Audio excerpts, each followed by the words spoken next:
Hold a finger right under your nose and exhale. You will notice that the air is hitting your finger unevenly, with almost all the force focused on one side. This is a deliberate act of the autonomic nervous system. It uses erectile tissue within the nasal cavity to physically restrict one airway, while the other remains open. Scientific studies document this as the nasal cycle. As the Swedish text indicates, our nostrils toras nämligen om. They take turns sampling the environment. This shift happens in the background every few hours, alternating the dominant nostril without our conscious awareness. It raises a question of design. Why would evolution create a respiratory intake that intentionally chokes half of its own capacity? Humans are officially categorized as microsmats, weak smellers. Compared to a bloodhound, our scent detection hardware appears genetically degraded. Our ancestors made a significant genetic trade-off.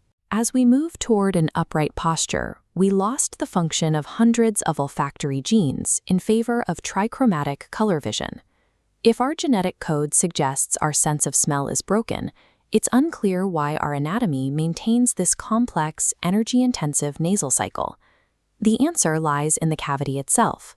This anatomical map of the turbinated bones shows that the nose functions as a complex aerodynamic filtering machine. The decongested high-flow nostril is a fast lane. Highly soluble chemicals, like peppermint, are driven deep to bind quickly. The congested low-flow nostril operates as a slow lane, creating a swirling vortex that gives low-solubility chemicals residence time to absorb. This aerodynamic asymmetry creates two distinct chemical profiles of the exact same environment with every single breath. This presents a challenge for perception. If airflow is imbalanced, we should theoretically experience constant fluctuations in the intensity of a smell. Instead, the body employs a behavioral override. When forced to smell through a congested nostril, the body cannot physically sniff harder due to the obstruction. Data shows that the brain automatically increases the duration of the sniff by 16% to ensure it gathers enough molecules for a clear reading. This adjustment ensures equal data collection across both nostrils without disrupting the timing required for the slow lane to function.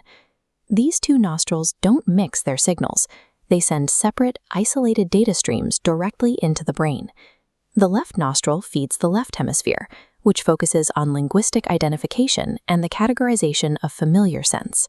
The right nostril routes to the right hemisphere, which is specialized for raw emotional evaluation and detecting threats or novel scents. The brain processes every smell as a simultaneous linguistic identification and an emotional reaction. By stitching these emotional, analytical, fast, and slow streams together, the brain generates a single, high-resolution perception of the world. This dual-stream processing allows humans to calculate the concentration differences between each nostril, providing the ability to navigate toward a scent. This navigation happens without us ever consciously knowing which side of the nose is receiving the stronger signal. Human olfaction operates through a system of computational spatial awareness that exists entirely beneath our conscious perception.